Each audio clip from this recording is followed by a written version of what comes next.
La Cafetera es un programa de radio que se financia gracias a las aportaciones de los oyentes. Si te gusta el periodismo que defiende y sientes que te acompaña, hazte mecenas y ayúdanos.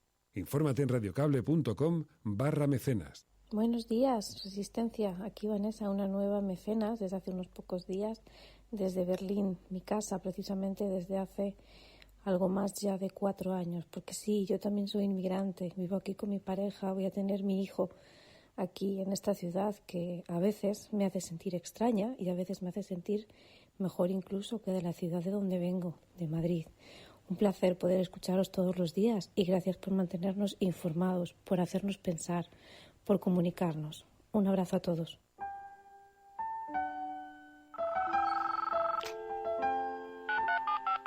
Son las 8:30 de la mañana. Las 7:30 en la Casa Museo de José Saramago, en Tías, Lanzarote. Buenos días, mundo. ¿Quieres un café?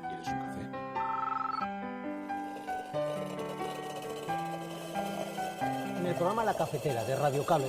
En una entrevista en Radio Cable. Durante 20 minutos en Radio Cable y dice todo lo que van a escuchar. Mañana en La Cafetera de Radio Cable. Radio Cable, que ha conseguido una auténtica primicia, ha entrevistado esta mañana y ha conseguido situar esa entrevista y lo que le ha dicho en los titulares de todos los digitales. La Cafetera.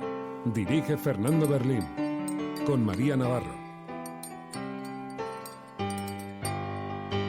Trasero de Donald Trump está Pedro Sánchez en la cola, el que es un presidente no electo.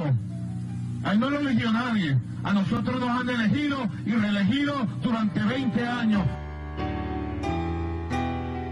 Con esta declaración, el Gobierno de España da 8 días a Nicolás Maduro para convocar elecciones libres, transparentes y democráticas.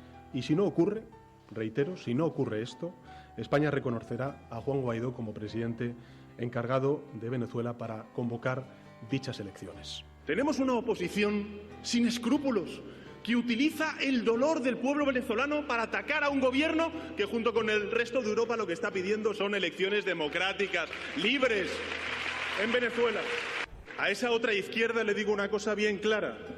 La izquierda nada tiene que ver con Maduro. La izquierda es todo lo opuesto a Maduro en Venezuela.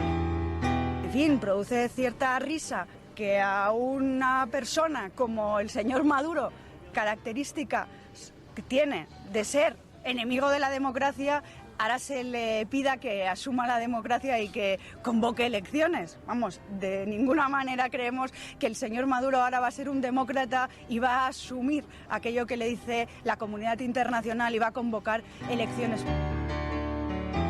Simplemente el hecho de que el señor Sánchez reconozca a Maduro la posibilidad de convocar elecciones es tanto como reconocerle que es el presidente ahora mismo de Venezuela, que es ahora mismo lo que nosotros no estamos reconociendo, porque nosotros encontramos que ahora mismo hay otra posibilidad que reconocer un presidente interino, que es el señor Guaidó, que sería el que tendría que convocar las elecciones. ¿De dónde va a sacar si luego quiere hacer gasto público en sanidad y en educación si va bajando los impuestos? Pues mire, precisamente nosotros lo que queremos es desplegar una enorme alfombra roja a todo aquel que quiere invertir en Andalucía. Estoy repitiendo el único camino exitoso, o estoy transitando el único camino exitoso que conocemos. ¿Ir de la mano de Manuela Carmena y ser miembro de Podemos es incompatible? Primera noticia. Yo creo que no. Los partidos a veces tienen roces o tienen diferencias, y está bien y es normal. El problema es cuando te encierras en una habitación a discutir esos roces y fuera la gente se está gastando el 40% del salario en pagar los alquileres. Una de las cosas que hablaba con Manuela Carmena es que hacen falta independientes y personas expertas y profesionales en las listas de los partidos políticos.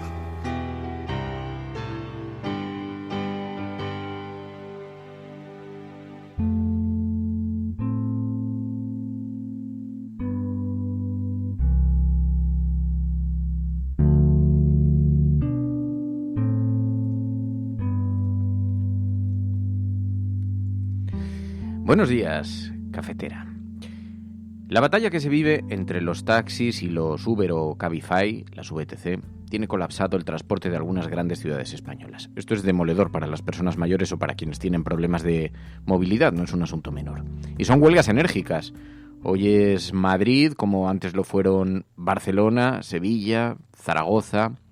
En Madrid han bloqueado la Castellana, que es la arteria principal de la ciudad, campando a sus anchas hasta que ha intervenido la policía. Lo está haciendo a estas horas. Y en este conflicto hay verdades repartidas, mentiras y también verdades a medias. Un mito en el que sí tienen razón los taxistas. El taxi tiene razón cuando dice que ellos ya tienen una app, una aplicación, MyTaxi, que tiene funcionalidades similares a las de Cabify o a las de Uber. Es verdad que normalmente el precio de Uber y Cabify es un poco más barato, pero también es cierto que el taxi tiene los precios regulados y no puede hacer ofertas promocionales, y en eso tienen razón. También es verdad que estas VTC, los Uber o Cabify, pueden modular el precio en función de sus intereses, lo cual hace que, con frecuencia, lo suban porque hay mucha demanda o lo bajen a su libre albedrío. Como razón tienen cuando denuncian los taxistas que en algunas ciudades han conseguido arruinar al sector y después los precios de pronto se han multiplicado y al final el perjudicado termina siendo el cliente. Porque, en efecto, todos los sectores deben adaptarse a la tecnología. Por supuesto, estaría bueno. Y prácticas negativas, además, seguro que podemos reprochar a todos. Pero no parece justo que dos operadores en un mismo sector funcionen con normas diferentes. De la misma forma que resulta muy poco aceptable que uno de ellos pueda desenvolverse con toda naturalidad en paraísos fiscales por haber desarrollado una app que pone de acuerdo a clientes con su transporte. Lo que pasa es que también hay mitos en los que no tienen razón. Por ejemplo, es dudoso el del conductor explotado, porque en ambos sectores existen personas que trabajan como autónomos y otras que son asalariadas. No todos los taxistas tienen su propio coche ni su propia licencia tampoco. Aunque también es cierto, como dicen las VTC, que los de Cabify y Uber permiten, por ejemplo, pagar el trayecto por adelantado, lo que da mucha seguridad al cliente, pues dicen que no había mucha confianza en el tráfico o en el trayecto que elegían los taxistas, motivo que debería ser reflexionado. También se pone mucho énfasis en que el coche de los VTC, de las VTC, siempre está limpio, son automóviles más cómodos y sobre todo una queja muy repetida.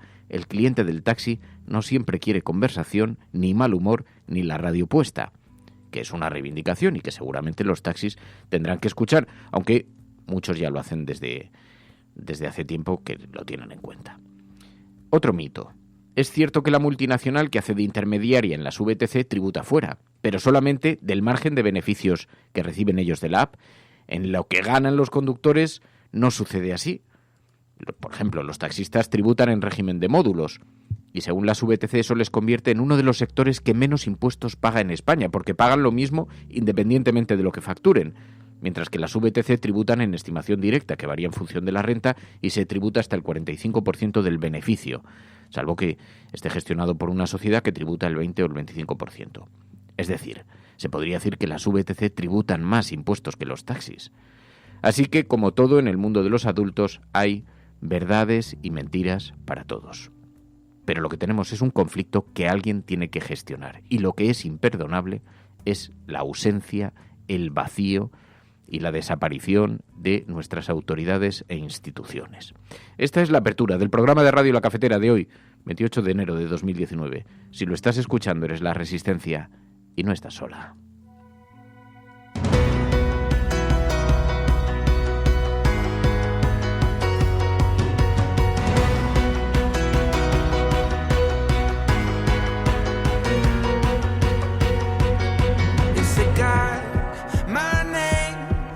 Stone written down, darling, it's the same.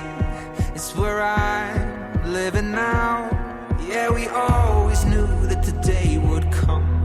Hay quien dice en el chat, bueno, pero a mí me gusta más el transporte público. ¡Ay! El transporte público. Decía, pues creo que fue el alcalde de Bogotá, decía, una sociedad rica no se mide porque cada ciudadano viaje en un auto deportivo, sino porque los ricos viajen en transporte público. Y es verdad, si el transporte público, lo que pasa es que ¿qué ocurre cuando eres una persona mayor que, por ejemplo, no puede subir y bajar escaleras? Esto le pasa a mi madre, que va con su perrillo o con las piernas cuando tiene dolores, porque no puede coger el metro, por ejemplo.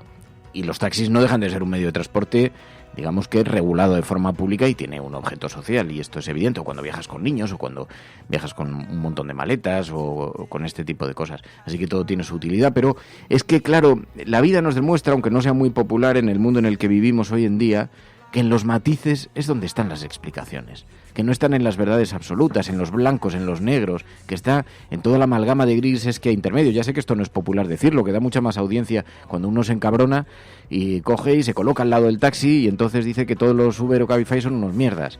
O cuando se coloca al lado de los Uber o los Cabify y dice que los taxistas lo son. Pero es que la vida no es así. Y así son en el mundo, en la cabeza, en la imaginación de quienes nos convocan después en las tensiones, en las broncas y en esto. Pero la vida real es mucho más complicada y lo sabéis todos mucho. Así que va a haber que fundar la Liga de las Mujeres Extraordinarias, la Liga de la gente con matices o algo así. María Navarro, buenos días. Buenos días. No, es que tengo una guerra con bueno, esto. Bueno, y en el transporte público, que por cierto va llenísimo. Yo, por ejemplo, venía en metro y teníamos que empujarnos entre nosotros para poder caber entre todos, y todo esto, pues, sobrevolando los virus. Bueno, claro, además, pero traes tú. Los traigo yo, sí. Ah, ¿has traído? Yo te los he traído en bandeja. Bueno, pero yo tengo unos cuantos para intercambiar si quieres. Qué bien. Sí, podemos hacer un nuevo tipo de virus. Menos mal que no se lo podemos trasladar a los oyentes desde el micrófono, porque si no esto sería ya una epidemia. Ya, bueno. Oye, no os lo vais a creer. Hay una, bueno, no sé si es porque estas noticias que surgen, que las escriben algunos periodistas, de esto debe ser en las tardes de domingo de la redacción vacía, pero dicen que hay una empresa, lo podemos buscar ahora en Google, que hay una empresa que está comercializando, una empresa de California, que está comercializando, o que pretende hacerlo, o que ha puesto una startup para esto, Kleenex utilizados. Y tú dirás, ¡qué asco! ¿Qué dices? Bueno, para que tú elijas cuándo quieres enfermar. Y entonces el objeto de eso, se supone, es que digas, bueno, como viene la gripe, pues dame un Kleenex de gripe de este año para que yo la pase ahora, que tengo unos días de vacaciones, y no la pase luego cuando tengo toda la intensificación de la facturación, el trimestre. Eso no me vale, porque ya he pasado 2 semanas con la garganta mal y ahora con constipado. Me estáis poniendo como... Voy a tener que venir a trabajar con igual mascarilla. La próxima semana, antigas. No sé, toca gastroenteritis. Oye, que lo decían, ahora lo buscamos a ver, no sé qué fundamento tiene eso, no sé si, porque yo ya vi una empresa que decía que iba a comercializar botes llenos de aire. Es decir, lo que toda la vida han sido botes vacíos. Sí. Y que los iba a vender por internet, y entonces decía, aire del Himalaya. Y te vendían un bote y entonces tú lo abrías y lo respirabas. Que dices, un cachondo que se ha llevado un bote, lo ha abierto allí y lo ha cerrado otra vez. ¿Te imaginas? ¿Qué cosas? Si nos vinieran a ver desde el espacio, fliparían. Somos una especie que es como... Somos unas especies de hormigas que se han desarrollado mogollón. Pero que en el fondo somos iguales. ¿Qué cosas? Bueno, luego hablamos en la sobremesa cafetera, que además tenemos un montón para el fin de semana. Dice Luna, yo vendo pañuelos usados empapaditos. ¿A cuánto se pagan? Pues oye, creo que no eran baratitos, ¿eh? No me acuerdo, pero ahora buscamos la noticia. Hoy hablaremos en todo caso de cosas más serias, veremos las portadas de los periódicos. Está el conflicto en Venezuela, que sigue a flor de piel, se intensifica, porque ya sabéis que el gobierno español se ha sumado al coro de voces europeas que dan un ultimátum al gobierno de Maduro y le dicen que convoque elecciones en 8 días y que de no ser así apoyarán al autoproclamado presidente. Bien, tenemos un conflicto de primera magnitud internacional, además apoyado por Estados Unidos, que ya tiene larga experiencia en apoyar tensiones en Centroamérica, y estuvimos hablando la semana pasada, no hay novedades respecto a las cosas que argumentan para exigir el cambio de gobierno y una transición nueva, pero vamos a ver cómo lo han enfocado los medios de comunicación, porque lo que sí que ha habido han sido algunas reacciones políticas nuevas y la forma en la que la oposición en España también está utilizando esto como ariete político. Así que ahora lo vamos a comentar. Os pedimos vuestra ayuda, como siempre, que participéis en el programa. Un programa en el que participéis siempre es un programa mucho más interesante, pero es conveniente que enviéis los audios cuando está comenzando el programa, porque luego nos llegan justo hacia el final muchas veces, y que nos pongáis, ya sabéis, una nota de audio con unos 30 segundos de duración y un pequeño mensaje de texto sobre el tema del que habláis. Y lo dejáis en el WhatsApp del programa, en el 627 002 002, 627 002 002, porque nos ayuda también a comprender un poquito mejor la actualidad y tener vuestra mirada. Esto es La Cafetera. Si lo estás escuchando, no estás sola.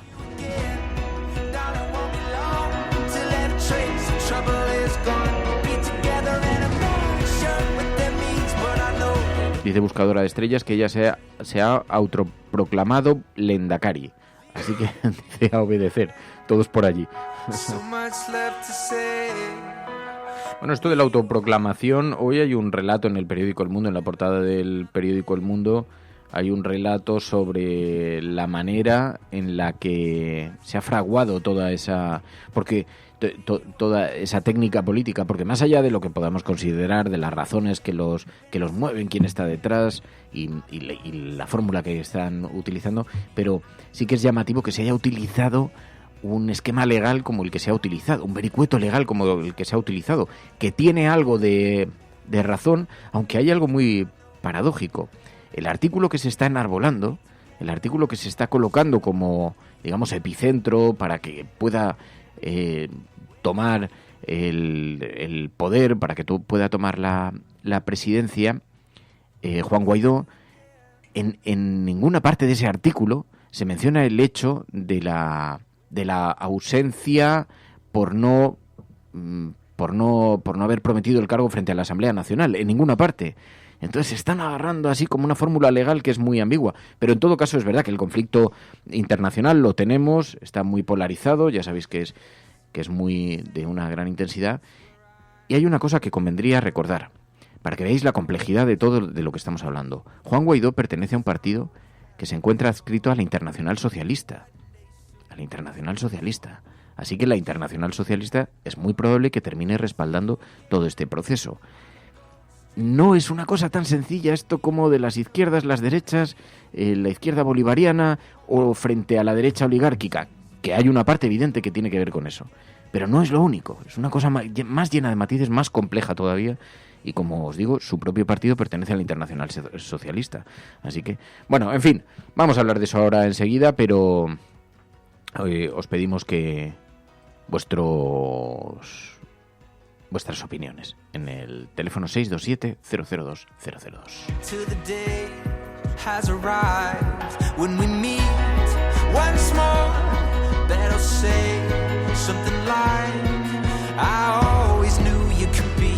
Tanto a nivel internacional como también a nivel europeo, sí se reconoce la legitimidad de la Asamblea Nacional venezolana, elegida democráticamente con arreglo a las previsiones constitucionales. Juan Guaidó es la persona que encarna a nuestro juicio la máxima representación de la Asamblea Nacional al ostentar su presidencia y, en consecuencia, es la persona que debe liderar esa transición hacia unas elecciones libres.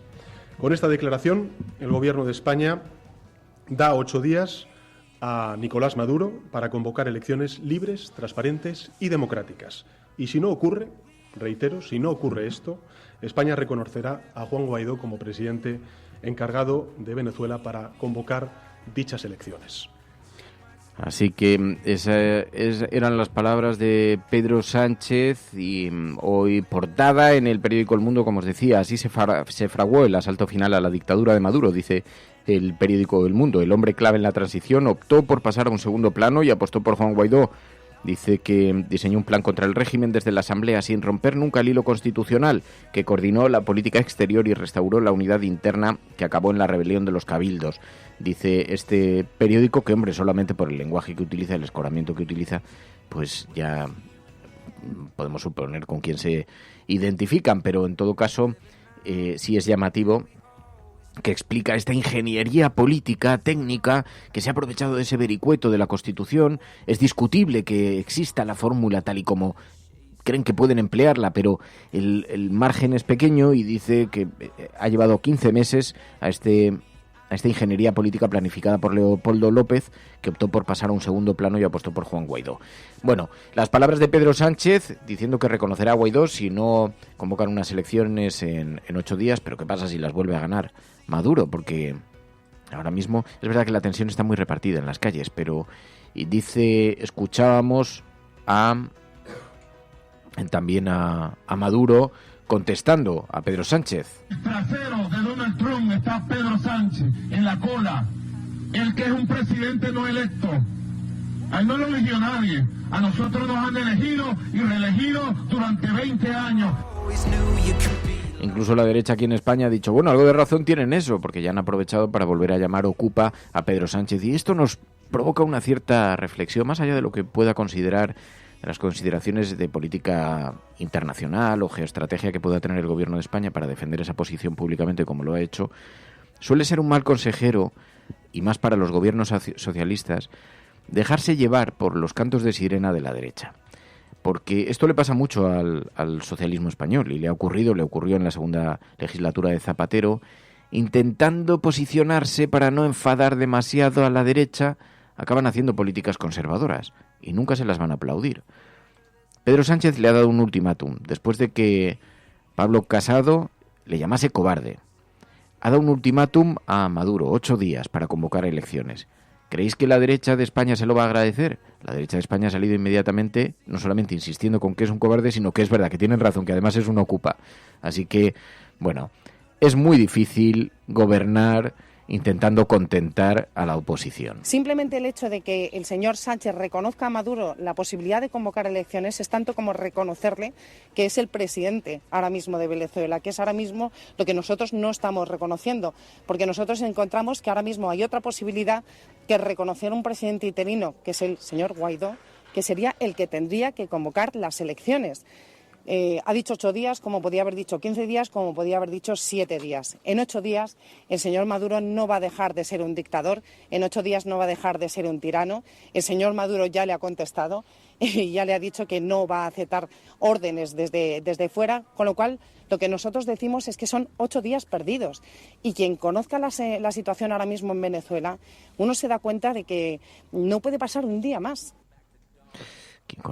Quien conozca la situación en Venezuela, dice Villacís, presuponemos que ella debe conocerlo con mucha intensidad. Pero claro, en este canto también se han sumado el Partido Popular, Andrea Levy. En fin, produce cierta risa que a una persona como el señor Maduro, característica que tiene de ser enemigo de la democracia, ahora se le pida que asuma la democracia y que convoque elecciones. Vamos, de ninguna manera creemos que el señor Maduro ahora va a ser un demócrata y va a asumir aquello que le dice la comunidad internacional y va a convocar elecciones. Por eso España debería liderar la respuesta de la Unión Europea y desde luego pedirle a Maduro que se vaya ya, que eso es lo que le han dicho los venezolanos, lo que le están diciendo de todas las partes del mundo, que se vaya ya Maduro.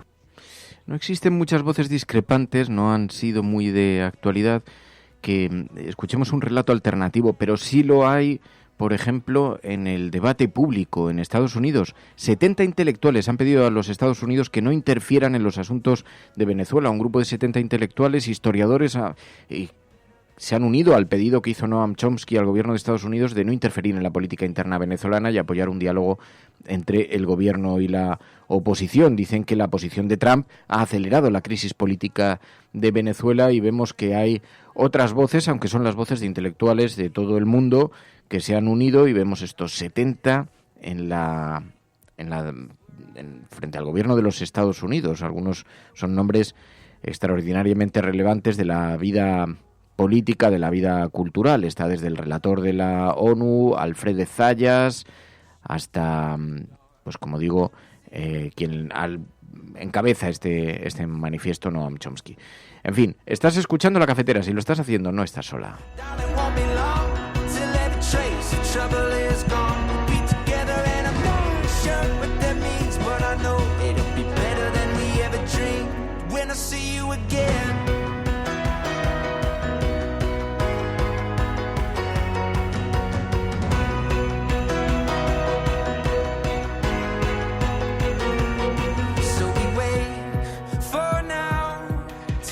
Bueno, y esto en lo que se refiere a esa noticia que está colocada, como digo, en las portadas de los periódicos,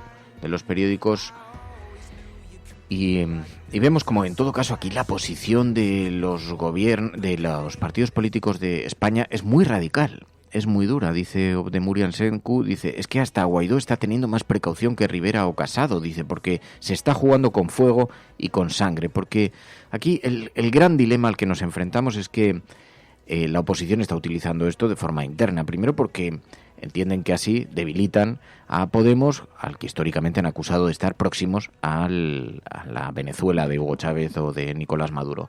Así lo debilitan, pero además así también pueden golpear internamente, porque saben, contra el marco de la izquierda general, de los proyectos de la izquierda en Latinoamérica.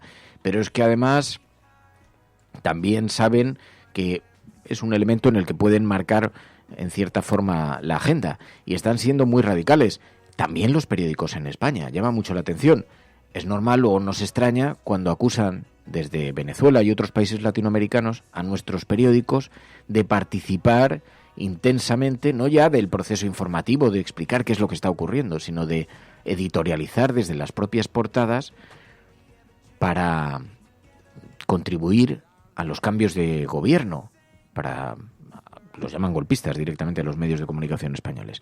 Dice el periódico La Razón: Maduro presiona a Sánchez con su alianza con Podemos. Maduro trata de ganar tiempo ante el ultimátum del gobierno español y de la Unión Europea. El tono de su discurso dependerá de si en estos días de margen avanza la oposición o si el dictador se ve fortalecido. Por el momento su estrategia pasa por lanzar sus mayores dardos contra España y afea a Sánchez que gobierne con 84 diputados. Le parece una traición que lo haga además con el apoyo de Podemos, que pidió a Moncloa no reconocer al opositor Guaidó y había sido su gran defensor en Europa, dice La Razón. Además, Maduro rebajó su discurso contra Estados Unidos y no mencionó ni a Merkel ni a Macron.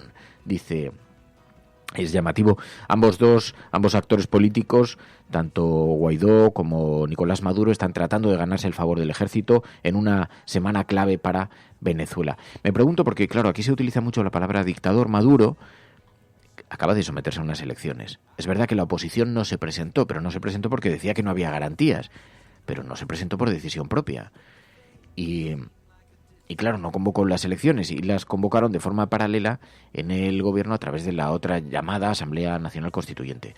Bueno, sea como sea, el lío político es de una magnitud gigantesca que lo que requiere es de muchísima responsabilidad, porque no nos engañemos, hay un riesgo real de que el país se enfrente a una guerra civil, y es algo a lo que todos los mediadores que han participado, desde Zapatero hasta otros interlocutores como el Vaticano, han estado pidiendo, exigiendo que se tomen las medidas para evitar, porque sería un auténtico baño de sangre que a nadie le interesa, independientemente de la posición política que pueda tener cada uno.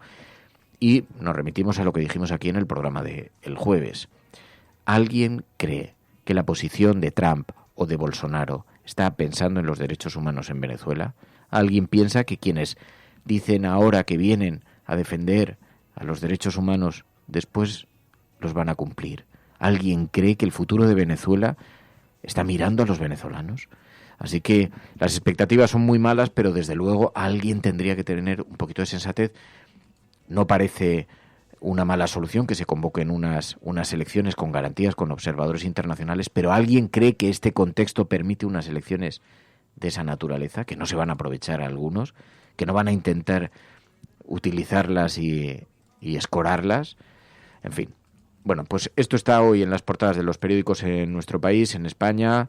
Guaidó trata de alejar a los militares de Maduro, dice el periódico El País en su portada. Ya hemos visto la de La Razón, la del Mundo, en fin, todos los partidos, todos los periódicos en nuestro país. Mientras tanto, Sánchez criticaba también la posición del PP y Ciudadanos y también la de Podemos con Venezuela. Tenemos una oposición sin escrúpulos, que utiliza el dolor del pueblo venezolano para atacar a un gobierno que junto con el resto de Europa lo que está pidiendo son elecciones democráticas, libres, en Venezuela. A esa otra izquierda le digo una cosa bien clara. La izquierda nada tiene que ver con Maduro. La izquierda es todo lo opuesto a Maduro en Venezuela. Sobre Cataluña, Sánchez descalifica a quienes cuestionan el diálogo. Sin diálogo hubiera sido posible la transición en nuestro país.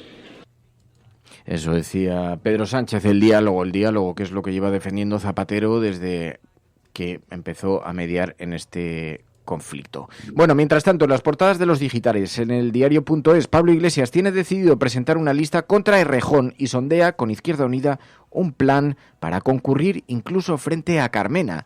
Dice José Precedo y Aitor Rivero, dicen en la portada de el diario.es. También, la vida de Carme Forcadell en la cárcel es una doble discriminación por ser mujer y por ser reclusa, dice el diario.es hoy en su portada.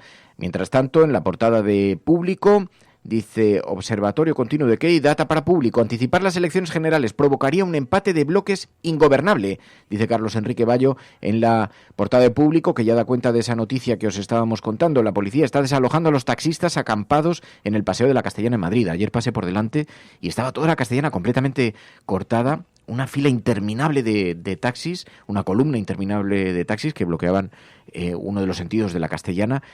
La verdad es que llamaba la atención cómo era posible que se les permitiera. Cualquier otro sector los habrían sacado en 10 minutos. Cortar una arteria como la de la Castellana es increíble, pero están siendo desalojados hasta ahora. Hay sonidos.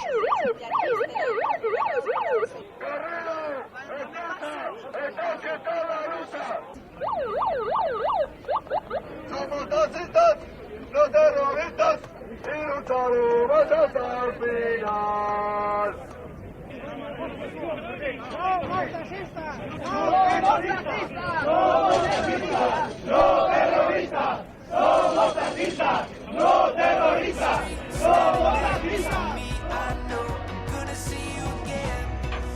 A esta hora la policía está desalojando a los taxistas que estaban apostados en la Castellana, obstaculizando el paso de los vehículos, pero en todo caso es una crisis que también tiene que ver con las instituciones que están desaparecidas en este conflicto y que deberían poner fin lo antes posible. Bueno, además, el final de la ley Mordaza, el Congreso listo para desarticular sus puntos más lesivos, dice también Público.es hoy en su portada en la página web. En el Confidencial, el banco BBVA pagó a Villarejo por evaluar el riesgo de un crucero privado de Francisco González por Turquía. La relación de Francisco González con Villarejo fue más estrecha de lo que se conocía hasta ahora, dice el Confidencial.com. Dice que la entidad recurrió al comisario Villarejo en julio del 2016 para pedirle que averiguara si la zona del Egeo por la que planeaba navegar ese verano durante sus vacaciones entrañaba algún tipo de amenaza. Se están conociendo un montón de detalles sobre las relaciones del BBVA, de esa importante entidad financiera, con el comisario Villarejo, que está en la cárcel. Y la verdad, algunas de las cuestiones que se están dando a conocer en el Confidencial, que hablan de escuchas ilegales encargadas o servidas al entorno del banco, son extraordinariamente graves. Es muy interesante ver cómo lo han contrarrestado en términos de comunicación, porque han dicho que se ha abierto una investigación interna para conocer los detalles, pero no deja de ser una acusación muy, muy grave. Esto en el Confidencial.com, hoy lo vemos en su portada, mientras que en el saltodiario.com, en la portada, se pregunta si son sostenibles los planes privados de pensiones. Por primer año desde que hay estadísticas, los planes de pensiones privados han sufrido una mayor salida que entrada de dinero. Las rentabilidades bajas y una posible nueva crisis financiera ponen en riesgo la sostenibilidad del sector, que llamaba a sustituir a los planes de pensiones, estaba llamado a sustituir a los planes de pensiones públicos, pero que tiene graves riesgos. Ya vimos lo que pasó en Sears, en Estados Unidos, que había miles de planes de pensiones privados porque los trabajadores, uno de los beneficios laborales que tenían era el plan de pensión, y cuando se ha decretado en quiebra se han encontrado con que se pueden quedar sin su pensión miles de personas. Así que, hombre, no es oro todo lo que nos dicen que reluce. Y luego una noticia en la que me quería fijar, que os quería también poner énfasis. Ahora vamos a hablar ya con Juan López Duralde, que está por aquí en el estudio, porque sabéis que los lunes abrimos este espacio para hablar de medio ambiente, de ecología, pero como durante semanas hemos hablado de los chalecos amarillos en París, en las calles de Francia, que sabéis que estaban reivindicando atención frente a las políticas de incentivos que se viven en el centro de las ciudades, pues todos los de la periferia empezaron a reclamar, por ejemplo, pues mejoras en los impuestos a los combustibles, una serie de cosas que les han llevado a la calle y llevan semanas de protestas callejeras con un montón de incidentes todos los fines de semana. Bueno, pues les ha surgido un contramovimiento, el movimiento de los pañuelos rojos, que piden en París el fin de los desórdenes. Es un movimiento contrario a los chalecos amarillos que ha tomado por primera vez la capital. Ha sido una marcha pacífica que reivindicaba a las instituciones que tomase partido para frenar a los chalecos amarillos, y aplaudía a la policía. Dicen que, bueno, no está exactamente el gobierno de Macron detrás, que muchos son simpatizantes del gobierno de Macron, pero también, digamos, gente de clase media que reivindica a través de las protestas que se acaben las otras protestas. En fin, un auténtico lío que no hace más que profundizar en esta idea que defendemos siempre desde el programa de la complejidad del mundo en el que vivimos. Bueno, esto es La Cafetera, unos segundos y hablamos de medio ambiente y de ecología con Juan López de Uralde. Si lo estás escuchando, eres La Resistencia y no estás sola.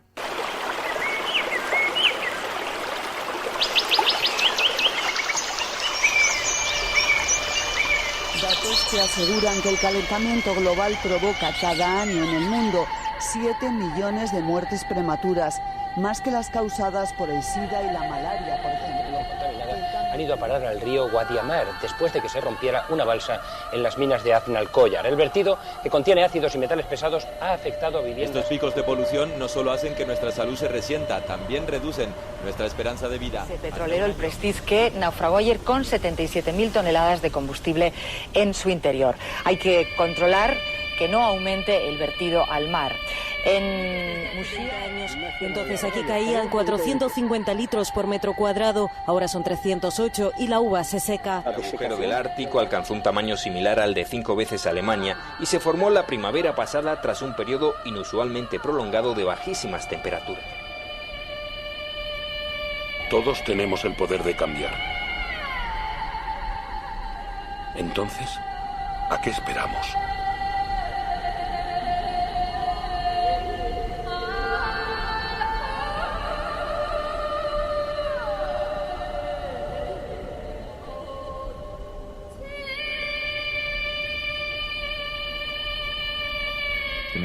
Me dice Juancho, dice, tenemos un montón de temas que tratar y en efecto hay un montón de cosas sobre la mesa, pero este espacio que acogemos aquí los lunes para hablar de ecología, de medio ambiente, que también suponen un pequeño paréntesis en la actualidad que nos asfixia tanto, aunque luego está muy de actualidad. Muchas de las cosas que nos traes al final terminan en las portadas. Juan López de Uralde, muy buenos días. Hola, buenos días. Buenos días, Resistencia.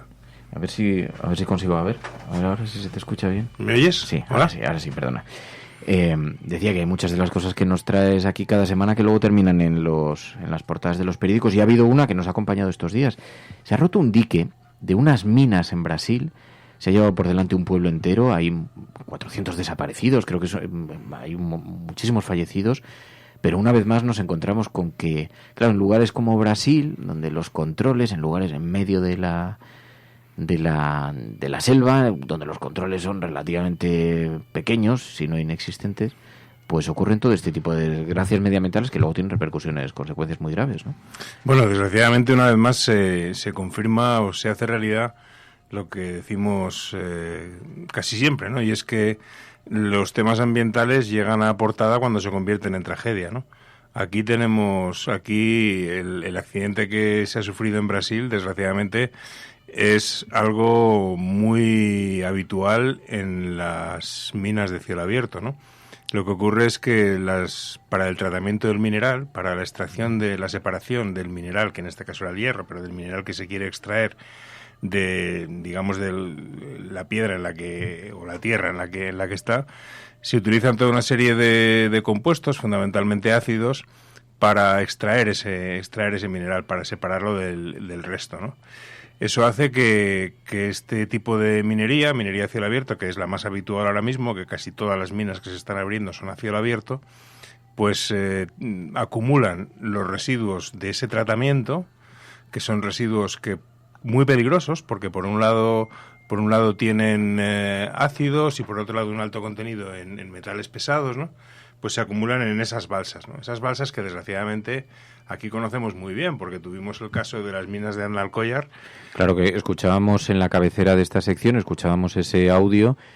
Es similar, ¿no? Allí se acumularon un montón de residuos. Exactamente, es exactamente el mismo accidente, y es un accidente que se repite una y otra vez en distintos puntos del mundo, allí donde hay minas, ¿no? Es decir, que es prácticamente un hecho previsible, y que en este caso ha tenido consecuencias dramáticas, porque se ha llevado por delante efectivamente a 400 personas que ya se está diciendo que no se van a encontrar. Es decir, el término desaparecidos muchas veces es un eufemismo, porque ya están diciendo que, claro, arrastrados creo que han sido 12 millones de toneladas de lodos tóxicos, pues simplemente es gente, desgraciadamente, pues gente muerta. Y hoy mismo, esta noche, se ha decretado otra alarma en el mismo lugar, de otra mina, en este caso, con 40 millones de metros cúbicos de otra balsa con 40 millones de metros cúbicos de residuos que están en este momento desalojando la zona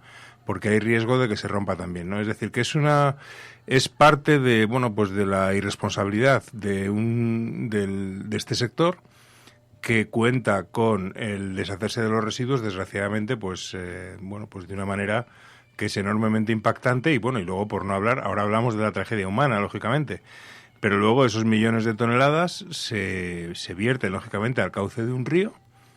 En España lo vimos con Doñana, ¿no? Y a través del cauce de ese río, pues van contaminándolo durante kilómetros y kilómetros hasta llegar al mar, ¿no? Por lo tanto, es un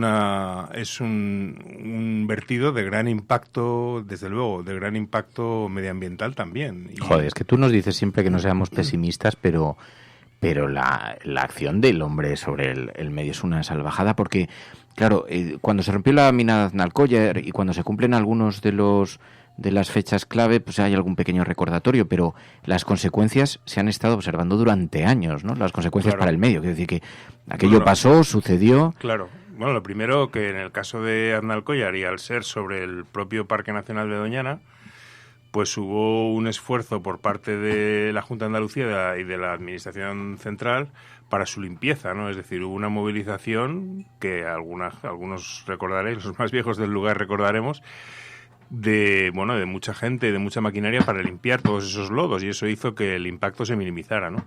Pero desgraciadamente, pues en el caso de Brasil y encima con Bolsonaro, que ayer alguien comentaba, decía, bueno, es que Bolsonaro, que ha llegado a la presidencia gracias a agentes como los dueños de estas empresas mineras, ¿no? A estos lobbies, pues alguien decía en Twitter, Bolsonaro le dará un abrazo al director de la mina y otra cosa, ¿no? Porque claro, el discurso de Bolsonaro ha sido un discurso absolutamente antiecológico y en favor de la actividad de las empresas, ¿no? Por lo tanto, desgraciadamente, lo que tenemos que esperar ante este tipo de situaciones, y esto tiene una connotación política muy importante, y es que este tipo de situaciones, desgraciadamente, pues ante regímenes como los regímenes de extrema derecha, que niegan la mayor de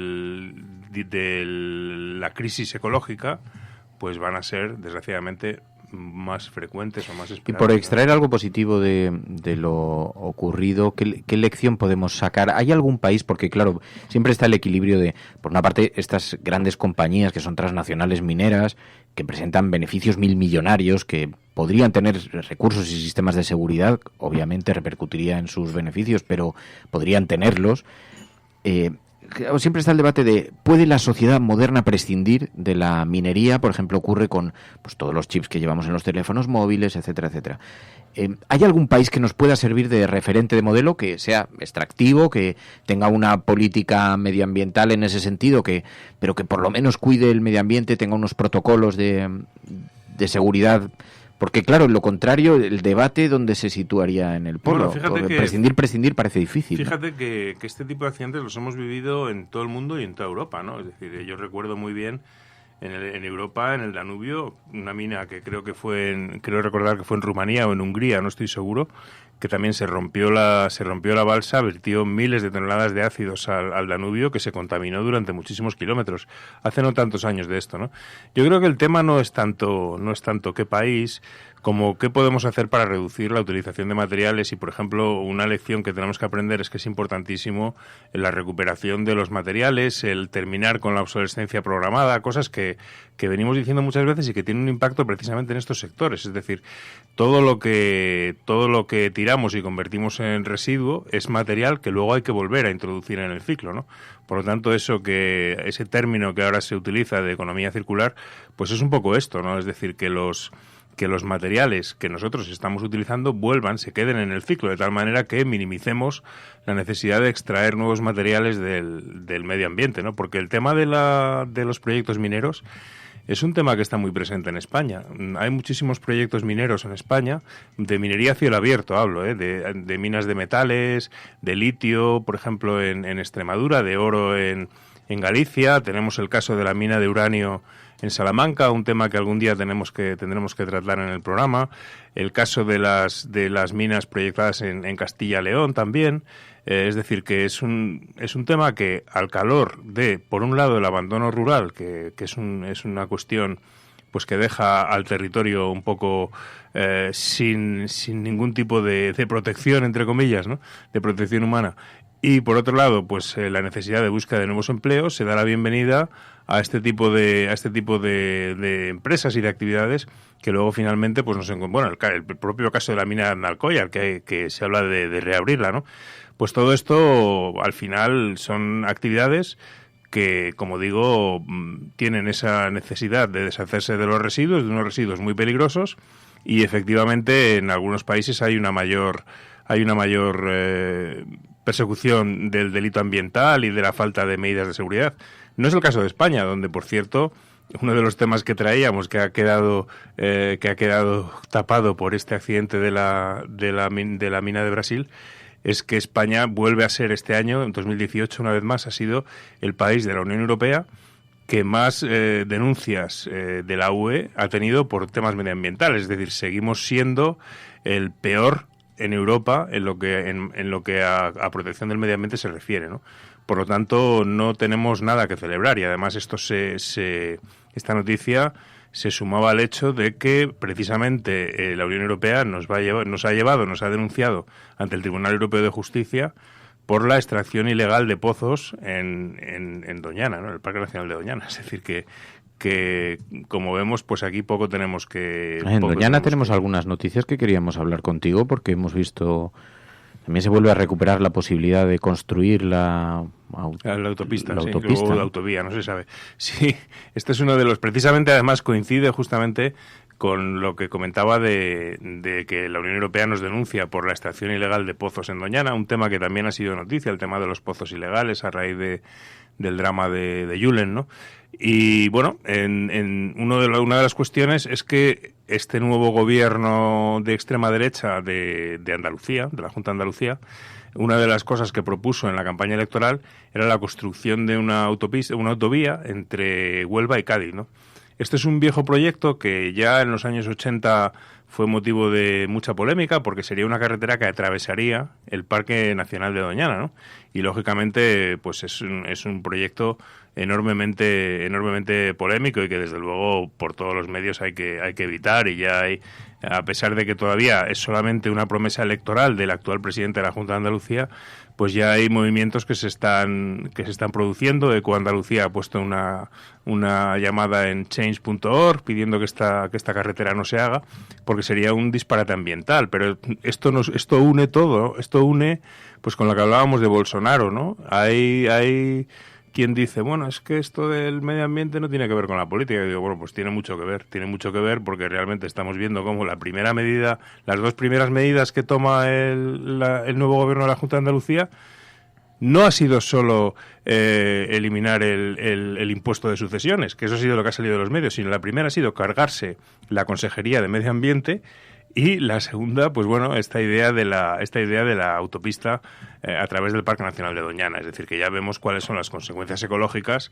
de votar pues a partidos que ignoran o que acallan la crisis ecológica, ¿no? Esto siempre me ha llamado mucho la atención, que lo decíamos con sarcasmo en alguna ocasión, aquí se ha buscado un paralelismo entre la ecología y esos melenudos que hablan de estas cosas. En el norte de Europa, partidos conservadores tienen políticas medioambientales y ecológicas muy duras y son contundentes, porque todo el mundo entiende que hay ciertas cosas que son no ya inevitables, que hay que exigirlas. Pero nos llama la atención, por ejemplo, esta noticia sobre las multas que se ha recibido. 10 localidades de costa española vierten sus aguas fecales al mar.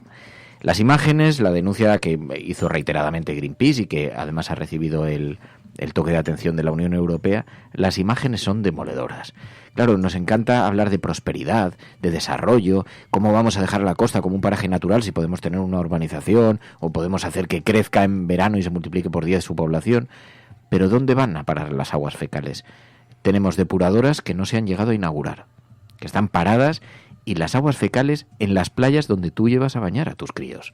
Y allí se ve a los buzos, las imágenes de Greenpeace son absolutamente demoledoras. Unas tuberías de 1,5 metros de amplitud echando, pues os podéis imaginar, los residuos de lo que la gente tira por el váter.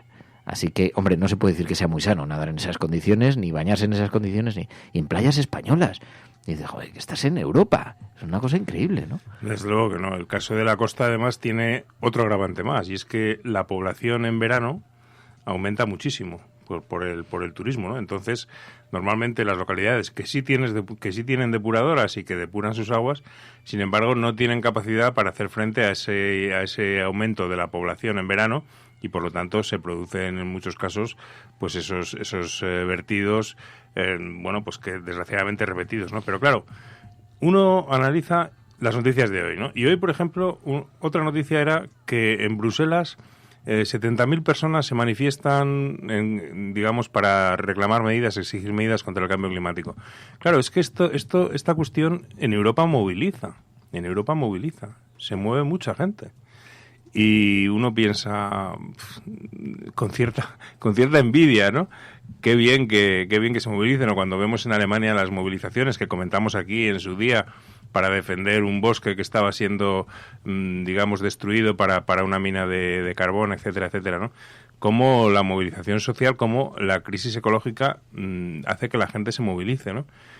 Y yo creo que en España pues todavía estamos muy lejos de llegar ahí, ¿no? Y creo que tenemos que solo la movilización hace que las administraciones reaccionen, ¿no? Ante casos como el tema de las aguas residuales.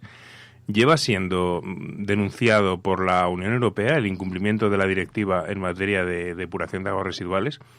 Bueno, desde que tengo memoria tenemos quejas y todavía seguimos exactamente igual. Es decir, sí, veíamos el dato, era la Unión Europea condena al Estado español por depurar mal las aguas residuales de 17 localidades, exacto, pero avisa que hay otros 1.000 puntos negros que vierten directamente al mar o a ríos también, ¿no? A los ríos. Es más grave, casi te diría que es todavía más grave el tema de los ríos, porque los ríos españoles pues son de escaso caudal, con lo cual esa dilución que se puede producir en el medio marino en los ríos no se produce, con lo cual pues la situación es en muchos puntos es dramática y no se acaba de tiene una solución tecnológicamente relativamente fácil, y sin embargo no se acaba de acometer. ¿Por qué?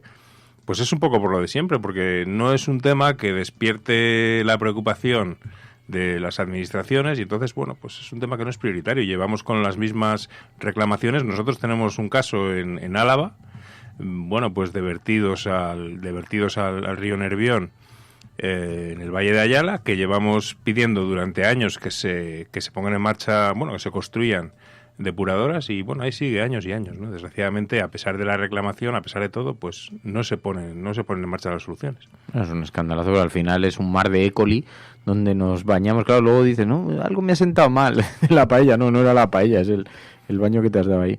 Efectivamente. Juan López Duralde, pues muchísimas gracias, Juancho.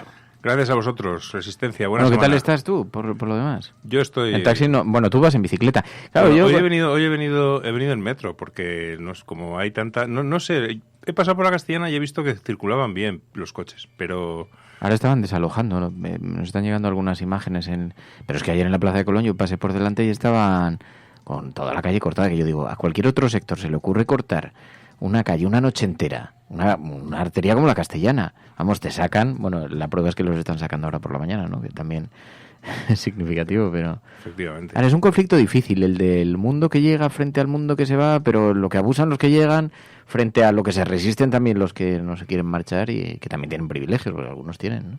Claro, efectivamente, es un conflicto entre... Bueno, pues lo que pasa es que, claro, detrás de esas empresas que llegan y que quizás pues cuentan con la simpatía de la gente porque, bueno, pues son más baratos y el comentario siempre es el mismo, ¿no? Es que el Cabify o el Uber es más barato y encima el coche es más limpio y tal. Sí, pero ¿qué hay detrás? ¿Quién está organizando ese entramado? ¿Quién se está beneficiando de ello, no? Todos los deberes que tiene el sector del taxi los cumple Uber. Todo esto son cuestiones que están ahí en el debate, ¿no? Porque al final lo que hay efectivamente es un problema de regulación de sectores que están muy desregulados y que utilizan esa desregulación para su propio beneficio, sectores multinacionales, ¿no?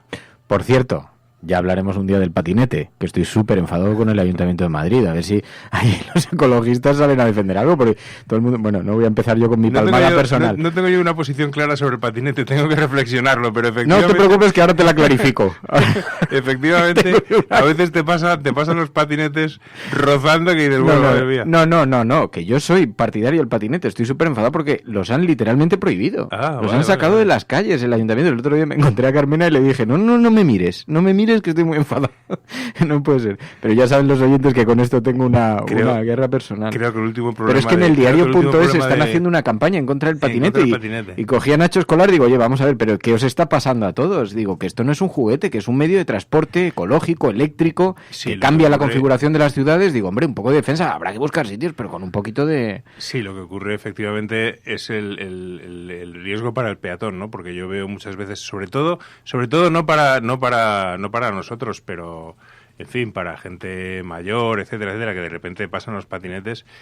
En fin. Bueno, ya hablaremos. Te voy a llevar a dar un paseo en patinete, a ver si alguien nos devuelve un patinete para que podamos dar un paseo. Bueno, estás escuchando La Cafetera y si lo estás haciendo ya sabes que hay dos agendas. Una es la agenda setting, la que marcan los grandes medios de comunicación, los que prohíben patinetes, y otra la agenda de La Cafetera, que son esas noticias que vosotros... queréis que tengan posición en los medios. We will make America safe again. And yes, together we will make America great again. No puede estar de moda ser izquierdas, pues si es uno carca. Están todo el día con la guerra del abuelo, con las fosas de no sé quién. Aprovechen estos meses de gobierno Frankenstein para que no se pueda defender la libertad y la unión. Acosen a la gente estos meses. Es usted un provocador. El discurso que ha hecho usted aquí es más propio de un fascista que de un demócrata. No, hombre, no era instructora. No, hombre, no. Es que no tienes ni idea. Pero este no es momento ni de siglas ni de partidos políticos. El enemigo es Daesh, el terrorismo yihadista. El cielo no se toma por consenso, el cielo se toma por asalto. Bienvenidos a la... Más allá de la agenda setting, está la agenda de los oyentes de La Cafetera. Buenos días, cafetera. Parece como broma. Que es la única salida al problema territorial. Tu colaboración es importante. Ayúdanos retuiteando la dirección de este programa. Hagamos que se nos oiga. Hagamos que se nos conozca. Radiocable.com.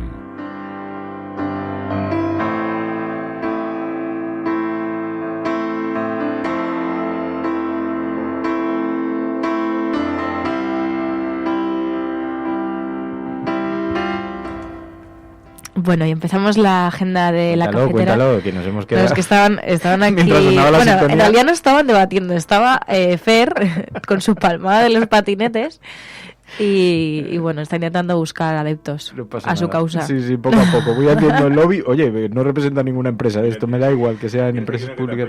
Prohibamos los coches que atropellan abuelos en los pasos de peatones. Bueno, ya me callo con esto. No entro. Perdón, Mary. Bueno, pues ya que hablábamos de Bolsonaro y las consecuencias de su llegada al poder, nos enviabais varias de vosotros como algo callejero la información de que el único referente gay del Congreso en Brasil deja el escaño y sale del país por amenazas de los seguidores de Bolsonaro.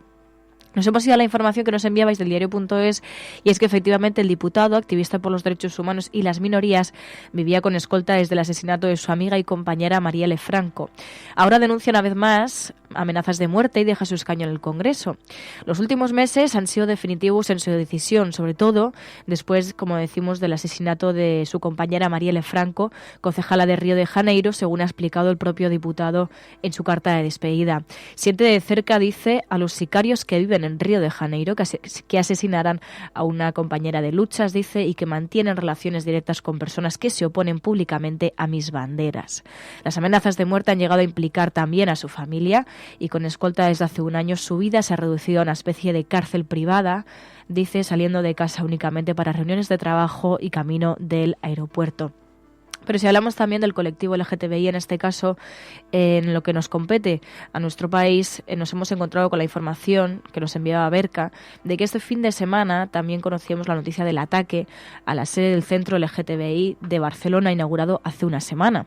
La sede del Centro Municipal de Recursos LGTBI de Barcelona, que abrió sus puertas hace una semana, dedicado a la lucha contra la LGTBI-fobia, amaneció con los cristales rotos y pintadas en las que se podía leer "Estáis muertos, fuck LGTBI". La respuesta del Ayuntamiento nos hizo esperar y este domingo anunció que presentará una denuncia ante la Fiscalía de Delitos de Odio. Pero también, como respuesta de rechazo por lo sucedido, la Plataforma de Entidades LGTBI de Cataluña y el Ayuntamiento de Barcelona han convocado una concentración para este mismo lunes a las 6:30 de la tarde a las puertas de las instalaciones. Y también tenemos que hablar de la ley Mordaza, y es que Público.es publica una información que habla del final de la ley Mordaza. Dice: el Congreso listo para desarticular sus puntos más lesivos. La ley de seguridad ciudadana puede estar cerca de su final. La ponencia encargada de reformar la norma, bautizada por sus detractores como la ley Mordaza, abordará durante la próxima semana algunos de los artículos más lesivos, concretamente los que se refieren a los límites de los derechos de reunión y manifestación y del régimen sancionador. Los grupos han trabajado durante los últimos meses para elaborar un nuevo texto que sustituya la ley redactada de forma unilateral por el Partido Popular en 2015 y que tantas críticas ha recibido. La mayoría de los trabajos de la ponencia han ido encaminados a buscar fórmulas para acotar los contenidos de esta ley. Los grupos critican que uno de los principales problemas de la norma es la indefinición de su articulado. Y se han tratado 29 de los 54 artículos que componen la propuesta de la reforma de la Ley de Seguridad Ciudadana, un texto presentado por el PNV al que los grupos han propuesto sus enmiendas. Durante las próximas sesiones, los miembros de la ponencia debatirán sobre el artículo 23, que se refiere a las reuniones y manifestaciones, porque también aluden a esa indefinición de este artículo que se refiere a las reuniones y manifestaciones. También, además, abordarán las enmiendas presentadas a los artículos del capítulo 5, que contiene el régimen sancionador de la norma, uno de los apartados más polémicos y que más críticas ha recibido porque constituye cuáles son las infracciones y las multas y sanciones aparejadas a esta ley, porque, como sabéis, ya hemos conocido varios casos de multas y de sanciones bastante polémicas. Pero también nos enviabais los tuits de Elena Maleno. Y es que este domingo conocíamos la noticia de que Argelia rescataba finalmente la patera con 56 personas.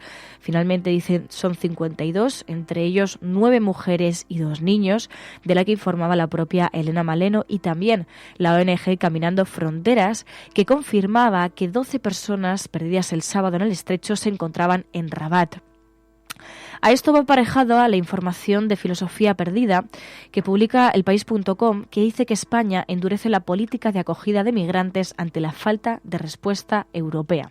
En este artículo dicen que las autoridades españolas niegan ahora permisos para zarpar a los buques dedicados al rescate de migrantes e intensifican la presión a Bruselas para que se vuelque con Marruecos.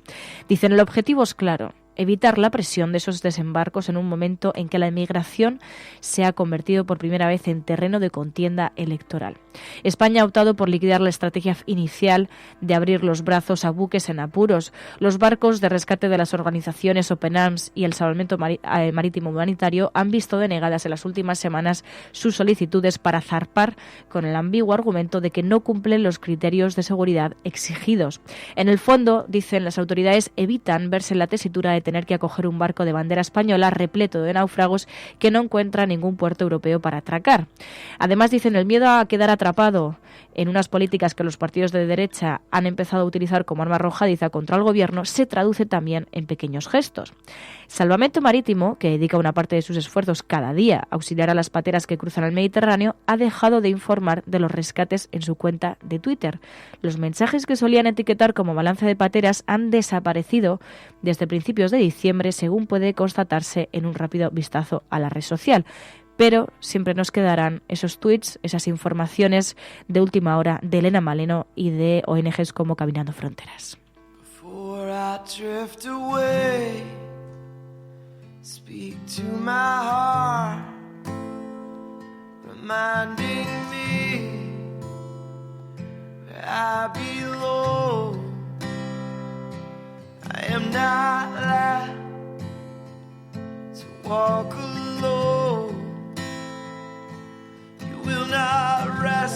Totalmente. O sea, aquí, claro, dicen, no, ¿estás buscando información sobre los patinetes? No, estoy buscando aliados, estoy buscando alianzas. Dices, es que le has censurado, le has quitado el micrófono, ¿no? Que está Juancho aquí sentado, pero se ha apartado el micro para tomarse aquí el café con nosotros mientras terminamos el programa, y está tuiteando y haciendo cosas de diputado.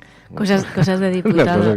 Los diputados hacen cosas, pero no, ya no hablo más de patinete, que luego me dicen que hago lobbies.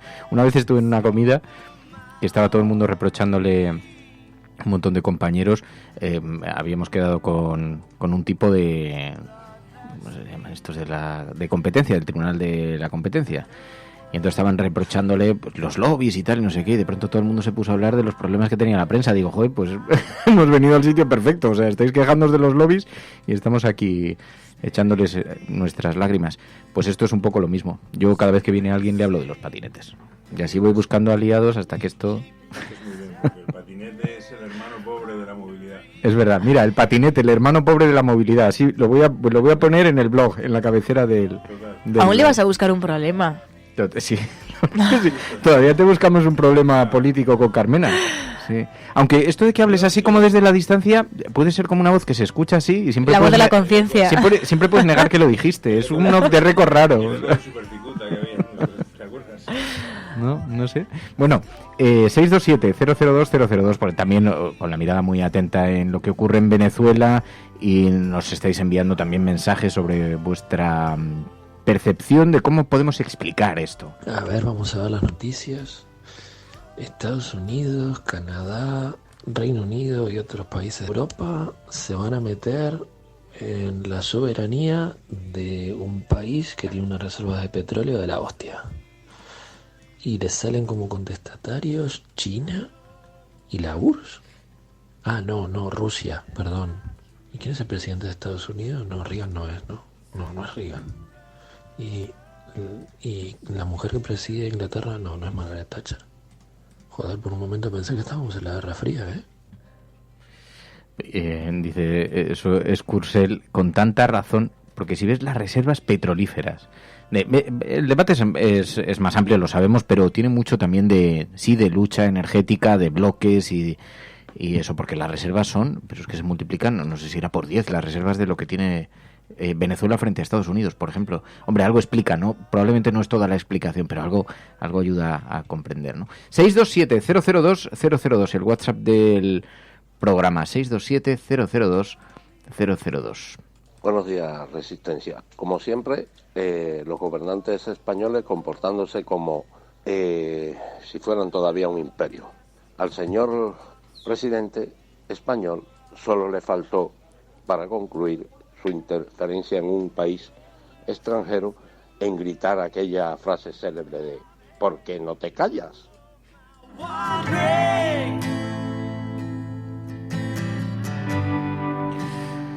Bueno, pues con la mirada puesta en Venezuela y esos 8 días de plazo que da la Unión Europea, que está por ver, bueno, cómo se concretan y cómo se va resolviendo la crisis en ese país, pero también con la esperanza de que no se termine convirtiendo en un conflicto civil de primera magnitud más duro del que ya hay. De todas maneras, es alucinante porque no defrauda la política española. Nos ha faltado tiempo para posicionarnos en un tema tan complejo, ¿no? Políticamente. Ver a Pablo Casado y Albert Rivera haciendo una carrera para llegar al Congreso de los Diputados y pedir allí la comparecencia de Pedro Sánchez para hablar sobre el asunto es alucinante, ¿no? De todas formas, no hemos dicho, se me ha olvidado citar la portada del periódico ABC hoy, porque llevan una encuesta en portada, y además he visto que también Público tenía la suya propia. Pero es curioso, es curiosa esta portada, porque habla de mayoría absoluta para el centro derecha, pero se olvida de que tendrían que recibir el apoyo de Vox, que no es precisamente centro derecha. Dice el ABC, la debacle de Podemos y el auge de Vox darían la mayoría absoluta al centro derecha, pero necesitarían el apoyo de la derecha radical. Dice, el PSOE recupera los 7 escaños que pierde Iglesias tras la fuga de Rejón y la descomposición de su partido, y el PP suma 8 diputados gracias al afecto de las andaluzas y la caída de Ciudadanos. Bueno, está por ver. Una cosa que ya hemos descubierto en este país es que las encuestas que sirven para una semana quedan anticuadas 10 días después, así que tampoco nos sirven de mucho de referencia, pero... Bueno, y que de pero aquí sí a podría mayo responder anda a que la no veremos fotografía de encuestas. este país, ¿no? El centro derecha, dice Sonia, se escandaliza con esto. Bueno, oye, el otro día encontré que dije, me lo voy a apuntar para contarlo en el programa. Ay, yo quiero comentar algo. Ah, pues empieza. Pero es muy anecdótico. Da igual. Además te lo he enviado esta mañana, yo creo. Es el tuit del Papa Francisco. Lo vi, que ha dicho, con un sí, María es la mujer que más ha influido en la historia. Aún sin redes sociales fue la primera influencer, la influencer de Dios. Pero que a mí me gustaba... ¿No te parece muy fuerte? O sea, te lo juro, la te gente puedes creer que está a punto de ¿sabes? hacer la apertura sobre eso, pero luego he pensado que lo del taxi igual iba a parecer un poco más serio y digo, no, que luego Hombre, nos escuchan en la serie y se descojonan. Pero no, porque ¿sabes qué me ha pasado? Que me han encantado las contestaciones. Había uno que decía, sí. ¿puedes decir la mierda que fumas? Y entonces digo, la verdad es que otra cosa no. Pero este planeta, porque ya no es este país, este Oye, pues planeta ahora tiene no lo una encuentro, retranca, tiene un sentido del humor. Igual lo ha borrado, no creo. ¿Cómo va a borrar eso el Papa? El Papa no borra sus tweets. Es el representante de Dios en la tierra. O sea, si lo dice el Papa, lo dice Dios. Pero me ha llamado la atención porque dices, también es verdad que no nos conformamos con nada. Cuando dicen, no, la Iglesia está anticuada y de pronto el Papa pone un tuit bien intencionado, pues claro, está dentro de sus cosas, de sus estos bien intencionados y todo el mundo ahí, ¿para qué hablas? Bienvenido a Twitter, vete de aquí. Hombre, déjalo. No, pero a ver... Bueno, hombre, pero ¿qué va a decir el Papa? Ya, pero decir que María era influencer... Pues te deberías haber sentido identificada porque te llamas María. No sé por qué deberías haber contestado, gracias, Papa. No sé. Gracias, Papa. Gracias, Papa, con tus cosas de María. Tú dices tus cosas de Papa y yo mis cosas de María. Ay, ¿sabes? Dios. Pues María no sé fue la si primera influencer. Pues, bueno, no lo sé. Jesús fue un gran influencer. Me gustaba... Aquí lo tengo, el tuit. A ver las respuestas. He leído pelotudeces hoy, pero como esta comparativa ninguna. Bueno, pero también hay gente que lo recibe. Oye, el Papa... Mira a ver cuántos seguidores tiene el Papa. Porque vas a flipar. Kill Me No. Bueno, este tuit en concreto ha tenido 60.000 me gusta. 60.000 me gustas, Sí. que tampoco es una pasada en una comunidad como la de Twitter tan grande. Él tiene 16 millones de seguidores. 16 millones. Bueno, estuve mirando... hay una cantante que tiene 240 millones de seguidores. Que ¿Quién? es la cuenta... Es que no me acuerdo el nombre de ella, porque con mis cosas estas del cerebro licuado se me olvidan rápido. Pero... Porque decía alguien, ¿quién es más popular? Cristiano Ronaldo tiene un porrón también, tiene pues varios millones de seguidores. Pero decía, resulta paradójico que algunas de las personas, yo que sé, más relevantes del mundo, intelectuales, tienen poquísimos seguidores. Incluso el Papa, que dices, ¿cuánto me has dicho? 16 millones Sí. de seguidores. Frente a, no sé, si eran 150 o 240 millones, no sé, pero era tal barbaridad que tiene una cantante. Y dices, hombre, algo significa sobre nuestro tiempo, porque no deja de ser el Papa, te guste más o te guste menos, o seas católico o no lo seas, pero lidera una comunidad de personas en el mundo que se cuenta por millones. Debería tener algo más de peso, ¿no? Le preguntan, ¿qué estás tomando, Pancho? Dice, la influencer de Dios implica que Dios le hizo caso a ella, pero el cuento es al revés. Algo había fumado el hombre, sí, dice Mau 5. Oye, el documental del viernes, Mary, que tú ya has empezado a verlo. He empezado a verlo, pero estaba un poco convaleciente este sábado y no lo estabas pude enferma. terminar. Pero es muy... bueno, yo tengo algunas críticas. Toma ya. Ya debatiremos, pero tengo alguna crítica Bueno, guardada. todavía no lo has acabado. Una pareja Sí. que en busca de la felicidad decide atravesar Estados Unidos, desde Canadá hasta México, y para ello se compra un autobús escolar, lo reforma por dentro. Es un documental sobre su viaje Es y un lo autobús, convierte en además, una vivienda. que se parece al de los Simpson. Bueno, en un la autobús, forma. claro, un autobús escolar. Autobús escolar Sí, de pero no Estados son como Unidos, los de aquí, autobús claro, escolar de Estados amarillo. Unidos. Y entonces lo convierten en una casa rodante y buscando las pequeñas cosas y los lugares donde encuentren la felicidad. Y está mirando Juancho como diciendo, suena... Ay, mira qué foto nos ha suena hecho, qué apasionante. guay. Que has hecho una foto muy chula, ¿sí? Sí. Sí, que la has tuiteado. Pues total, que se van, ese va a ser el documental del viernes en el Videoforum, y se van de viaje. Voy a hacer un pequeño spoiler. No terminan de encontrar la felicidad. No es que Joder. discutan, Vamos a no. ver. Pero eso es como la película Capitán Ponte el micro, Ponte que el estás aquí micro. con nosotros, no. Eso es como la película Capitán Fantastic, ¿no? ¿Cómo se llamaba aquella película? Sí, Capitán Fantastic. sí, Es un se poco parece. eso. Sí, sí. Bueno, sí, se transportaban. ¿Sabes que esta Nochevieja, esta Navidad, alquilé por primera vez una caravana? No había viajado nunca en caravana y es un planazo, pero un auténtico planazo. ¿Sí? Yo tampoco, yo no soy muy de caravana, porque encuentro que el espacio es demasiado pequeño. Yo necesito espacio. Esto es grande. Yo soy grande. Tú piensas que mi chica y yo somos pequeñitos. Por eso te digo, yo soy grande. Entonces, hacer. yo necesito espacio vital. Sí, pero también te digo que hay caravanas y caravanas, ¿eh? O sea, las hay muy apretaditas sí, y hay otras muy amplias por dentro. Sí, pero luego conducir un cacharro de esos es una pesadilla. Yo no me atreví, pero bueno, por suerte ahora, como mi chica está bastante empoderada para esas cosas, era un camión, o sea, casi 3 metros y medio de alto, que luego ibas por la Castellana diciendo, me voy a ir llevando... ¿Y dónde estuvisteis? ¿Dónde fuisteis? En La Vera, en Extremadura. ¡Jo, qué pasada! Yo no conocía La Vera. ¿Te puedes creer? Tantos años. No había pasado. ¿Y la caravana qué tal sería para subir montañas? Mal, ¿no? Joder, nos metimos por un camino que patinaba, eso daba miedito. Sí. Imagínate, viene un coche de frente por una carreterilla de montaña. Bueno, pero a todo te haces. Tampoco puedes andar con miedo por la vida, ¿no? Como me decía mi madre. Entonces, estas cosas, yo creo que... Bueno, si no te quedas allá a vivir, la dejas aparcada y hasta ahí no puedo pasar. Mi madre me dijo, porque yo, mira, mamá, esto no vale, y además se lo dije así, ¿eh? Yo creo que también que cuando nos vamos haciendo mayor nos entran miedos, pero digo, hay unos que son los miedos justificados y otros los miedos que les compras a otros y no se los puedes comprar a la tele, porque le digo, oye mamá, nos hemos cogido una caravana, vamos a la... Cuidado donde aparcáis, que hay mucho delincuente albano-kosovar. Digo, hombre, ya tendría que tener mala suerte para que me tocase a mí. Digo, pero en todo caso, pero sí, porque pasó hace no sé cuánto. Digo, bueno, pero ha pasado uno. Digo, yo qué sé, cuánta gente vive en España, de 45 millones de personas. Digo, la tele. La proporción.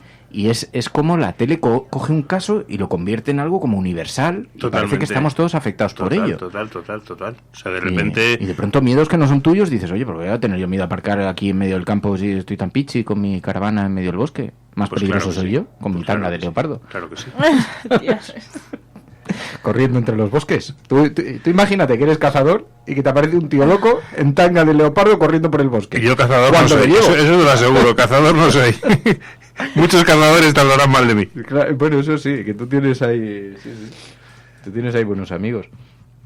Pero... No, pues fue un planazo. Fue un planazo lo de la caravana. Sí, cada vez más gente lo hace, sí. Pues te voy a decir una cosa, Juancho, ahora que te tenemos aquí, voy a abrir otro espacio para el lobby. ¿Llevabas el patinete en el No, como los han prohibido, ya no me atrevo. Hombre, pero en la caravana, pues tú allí donde... Oye, también te digo, pero tú puedes llevar uno por la calle. No, sí, claro. Te puedes comprar uno. Entre los coches. Cómprate uno, venga. Claro, y tú quieres que me mate con los socavones que hay. No, pero... No, pues sería, oye, pues llevar un patinete para esos sitios. Hay patinetes que son todoterreno y todos, y es que esto está parecemos lo de los supersónicos, está súper avanzado. Pero, no, una cosa que me sorprende es que en España está hiperregulado lo de las caravanas. Resulta que hay muchos concejales de ayuntamiento, concejales de turismo, que son los dueños de los camping, cosa que yo no sabía, que sacó un programa de investigación de estos de televisión, no sé si muchos o pocos, pero hay unos cuantos.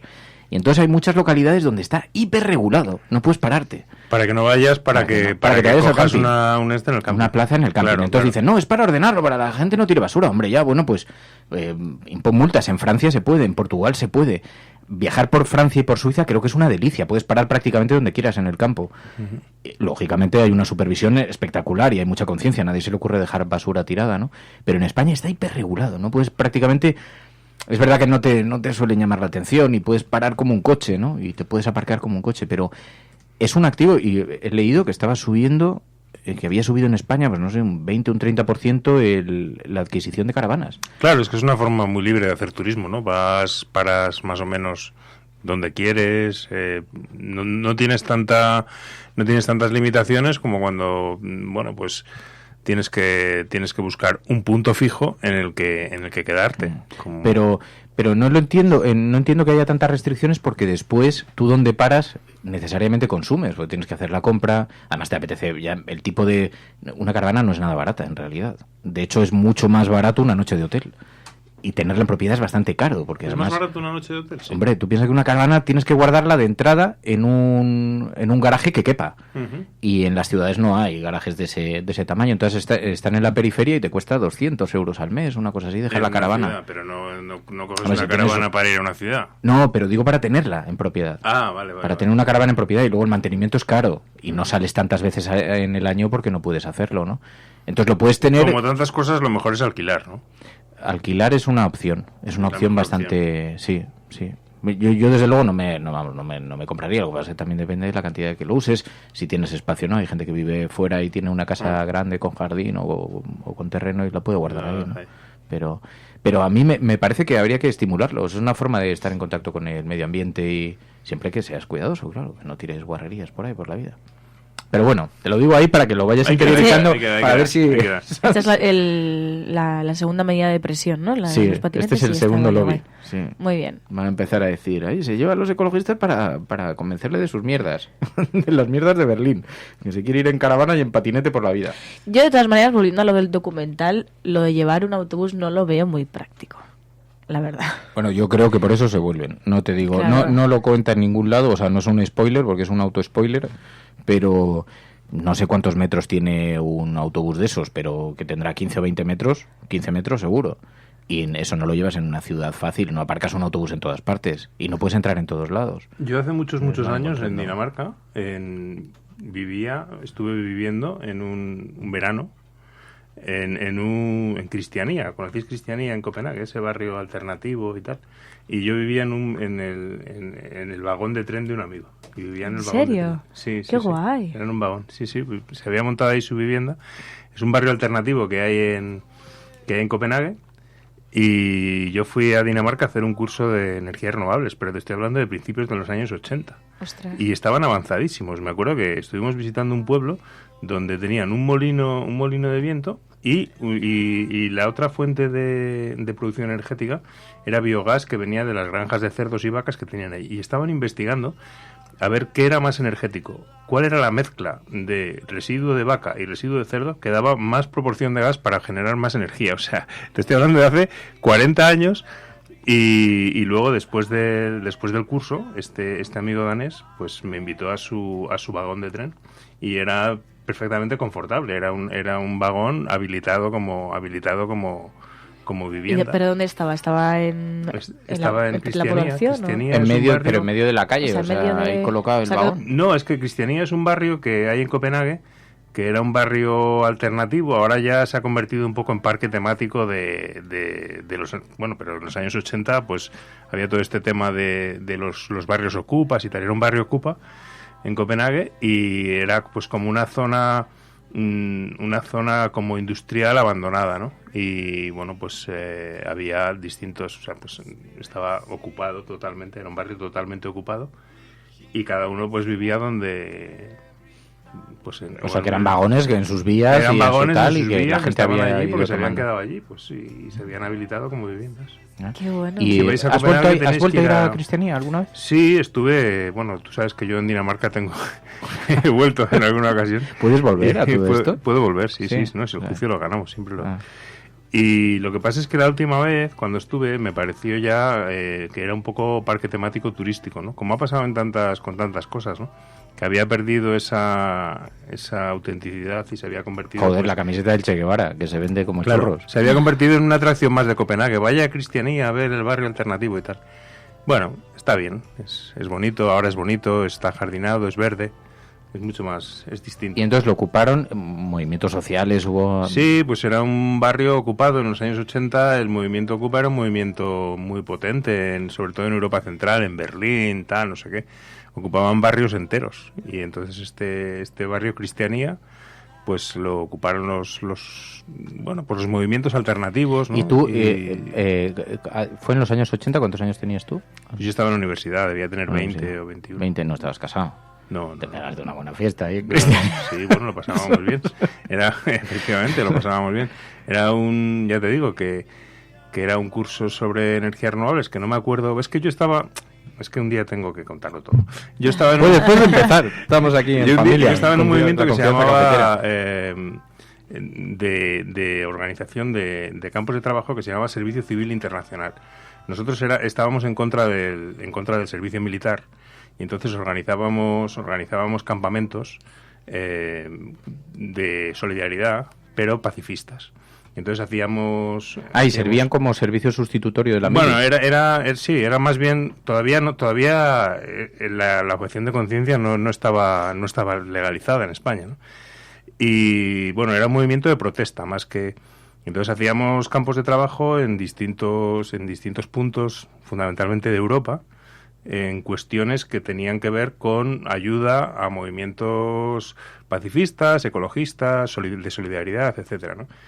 Y entonces este campo que hicimos de energías renovables, pues era uno de aquellos campos, ¿no? Entonces íbamos allí, nos juntábamos gente de, bueno, pues era una forma de protesta, y al mismo tiempo de estrechar lazos con otros movimientos y tal. En unos años, ya te digo, que era cuando nacían los verdes en Europa y había un movimiento underground bastante potente. ¿Eso en la universidad? Porque tú, ¿qué estudiaste? Agrónomos. Estudié agrónomos. Sí, de agrónomos salen muchos ecologistas. Pero sí, y formamos un grupo ecologista allí también, que se llama Grupo Ecologista de Agrónomos, en la escuela, que éramos bastante subversivos entonces, porque se nos veía como gente muy peligrosa. Y ¿estudiaste en el País Vasco? No, estudié aquí, en la Politécnica. ¿Ah, sí? Aquí, al lado de Moncloa, está la escuela de agrónomos. Sí. Y luego te fuiste para allá. ¿Y cómo acabaste tú en Greenpeace? Nunca te lo pregunté, porque... Bueno, pues un poco... O sea, tú eras socio de Greenpeace, supongo. Sí, un poco la cosa empezó por ahí, porque nosotros organizamos en la escuela de agrónomos, organizamos un grupo ecologista, y había varios grupos ecologistas en las universidades. Había otro en la escuela de Montes, había uno en biológicas que se llamaba el Pimiento Verde, y luego, pues todos juntos montamos una cosa que se llamaba la Coordinadora Madrileña de Defensa de la Naturaleza, Comaden, que hoy en día es parte de Ecologistas en Acción, ¿no? Fue parte de... Y justamente en ese tiempo Greenpeace estaba empezando, ¿no? Y entonces teníamos también un grupo de acción directa no violenta que se llama Foracanta. La Foracanta es un parásito del eucalipto. Entonces en aquel tiempo era cuando las repoblaciones de eucalipto y todo eso, nosotros nos oponíamos y por eso teníamos ese nombre del parásito. Y hacíamos acciones, nos encadenábamos a máquinas del entonces Icona que estaban destruyendo bosques, cosas así. El pantano de Riaño, fuimos a Riaño y estuvimos ahí subiendo por los tejados y aquellas cosas. Y ahí conocí a gente que era de Greenpeace, que venía de Greenpeace de otros países, y como entonces no es Greenpeace, venían a montar Greenpeace en España, como Greenpeace no existía, pues se juntaban con nosotros a las movidas que hacíamos. Es decir, todo era muy líquido, ¿no? Eso que se habla ahora tanto de... Pues todo era muy líquido, es decir, éramos un grupo de chavales, un grupo de jóvenes preocupados por la destrucción ambiental que hacíamos acciones directas, ¿no? Y esto, pues, poco a poco, digamos que había ese contacto directo y tal, y ya cuando empezó Greenpeace en España, pues bueno, dices, venga, échanos una mano. Igual que ellos nos echaban una mano a nosotros con las acciones que hacíamos, nosotros les echábamos una mano, empezamos a echarles una mano y poco a poco me fui metiendo. Entonces yo descubrí a principios de los años 80, 86, 87 sería, me pidieron que trabajara, que echara una mano en una campaña contra la incineración de residuos en el mar. El gobierno español, entonces de Felipe González, quería abrir una zona de incineración de residuos en el mar Cantábrico, enfrente del Cabo de Peñas, en Asturias. Eso significaba, básicamente, que barcos especiales vendrían a Santander, a Maliaño, cogerían los residuos, saldrían fuera y los quemaban como incineradoras marinas, ¿no? Y entonces, de Greenpeace me pidieron que les echara una mano para intentar parar eso. Y lo conseguimos parar. Y una de las primeras cosas que hicieron fue, me mandaron al Mar del Norte, al Moby Dick, que era un barco de Greenpeace, porque iba a hacer una campaña contra la incineración de residuos en el Mar del Norte, donde había una zona de incineración. Y entonces la primera campaña que yo hice, ya te digo, en el año 86, 87 debía ser, fue en el Mar del Norte contra la incineración de residuos para aprender lo que estaba pasando allí y tal y cual, no sé qué, y de repente te ves, después de todo esto, de no sé qué, te ves en un barco de Greenpeace en el Mar del Norte tratando de parar la incineración de residuos marinos, y conseguimos pararla, ganamos esa campaña. El gobierno español retiró el permiso a un barco, el barco se llamaba Vulcanus, retiró el permiso para quemar residuos.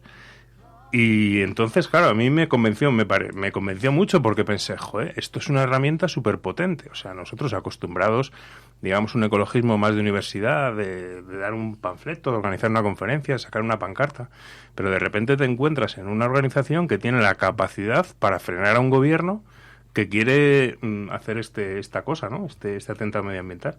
Y entonces dije, joder, yo me quedo aquí. Esto es muy potente. Esto es muy potente. De todas formas, la sociedad tiene una deuda gigantesca con quienes os habéis dedicado a la denuncia y al ecologismo. Yo me acuerdo en Aragón, que hay una incineradora muy potente cerca de Castellote, y Mario Gaviria, que era un sociólogo muy conocido, junto a mi tía, que fueron pareja muchos años, ha muerto recientemente, sí.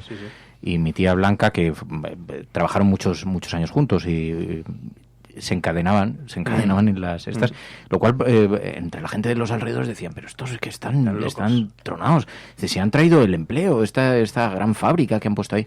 Ahora ves, y la zona está laminada, o sea, por todos los residuos que eso ha soltado y claro, cualquiera se come una verdura con alegría de ahí, pues dices, hombre, sí, bueno, pero... Sí, ahora hay muchas cosas, por ejemplo, el otro día... Y hemos tardado tantos años en verlo que dices, joder, es increíble, ¿no? El otro día tuvimos ponencia nuclear en el Congreso, ¿no? Y claro, ahora uno de los debates sobre el tema nuclear es que las plantas se van a cerrar y qué va a pasar en las comarcas donde hay nucleares, ¿no? Y nosotros ya denunciábamos hace muchos años, bueno, gente como Mario Gaviria, etcétera, que decían, es que uno de los problemas de las nucleares, no solamente la seguridad y tal, es el monocultivo industrial que suponen, porque ahí donde hay una nuclear no se pone nada más, porque claro, no vas a poner una fábrica de galletas, lo que hay alrededor, no vas a poner una fábrica de galletas al lado de una nuclear, porque nadie te va a comer las galletas. Entonces no hay nada. Entonces, claro, ahora son las propias industrias las que dicen, no, es que claro, si cerramos la nuclear, allí no va a quedar nada, ¿no? Las comarcas quedan devastadas, ¿no? Y dices, claro, es que este era uno de los problemas que veníamos denunciando. Es decir, que cosas que nosotros venimos diciendo desde hace años, ahora incluso nuestros mayores enemigos las reconocen y dicen, es que es un monocultivo industrial. Ya lo sabemos, claro que sí, por vuestra peligrosidad. Claro. Entonces ese es uno de los grandes problemas del cierre de las nucleares, es la actividad que puede haber en las comarcas donde han estado esas centrales, ¿no? ¿Qué va a pasar ahí? Es un drama claro, social. Sí, luego las resistencias tienen que ver con eso, las resistencias de la gente, dice. También... Juan López Duralde, Juanche. Bueno, ya me voy. No, que va, joder, si estamos súper a gusto, pero como te tenemos todas las semanas, pues podemos abusar de ti un ratito todas las semanas. Muchísimas gracias. Como siempre salgo corriendo porque tengo una reunión tal, pero hoy no tengo... Que vas más relajado, aprovechamos y sí. Además estoy deseando, como María se va a hacer cargo de la cafetera un día. Entonces yo me voy a ir al exilio. Sí, o sea, yo ya estoy viendo que cualquier día no apareces. Que cualquier día no aparezco. Ahora, que no te creas que no te voy a reclamar, ¿eh? Voy a hacer cervezas y porros. Voy a pedir la chimenea de la cafetera. Una orden de detención. Por las noches, para hablar de estas cosas. Pero si la cafetera es un arma cargada de futuro, como diría el poeta. Ya, sí, lo malo es que me va a disparar en la cabeza. ¿Por qué? No, pero esto lo digo en broma, pero que me gusta mucho cuando tenemos la oportunidad de compartir estos ratitos, así para hablar de la vida, de las cosas que están más allá del minuto a minuto de lo que está ocurriendo, ¿no? Y es un gustazo, es un auténtico gustazo. Pero no me puedo ir sin los oyentes de la cafetera, pero me puedo atrincherar con ellos. Sí. Bueno. Oye. Contigo, tonta. Ya. Oye, donde caben dos, caben tres, ya lo sabes. De verdad. Bueno, gracias, Juancho. Un abrazo a vosotros. Chao. Gracias, Mary. Mañana volvemos. Muchísimas gracias a todos por vuestro cariño y también por vuestra paciencia aquí en el programa. Dice Mamen, Rubén, Villasur, Delgado, Buscadora. Agur a todos, gracias. Mañana volvemos, mañana más. Si estás escuchando esto, eres La Resistencia y no estás sola. Adiós, hasta mañana. La Cafetera es un programa de radio que se financia gracias a las aportaciones de los oyentes. Si te gusta el periodismo que defiende y sientes que te acompaña, hazte mecenas y ayúdanos. Infórmate en radiocable.com/mecenas.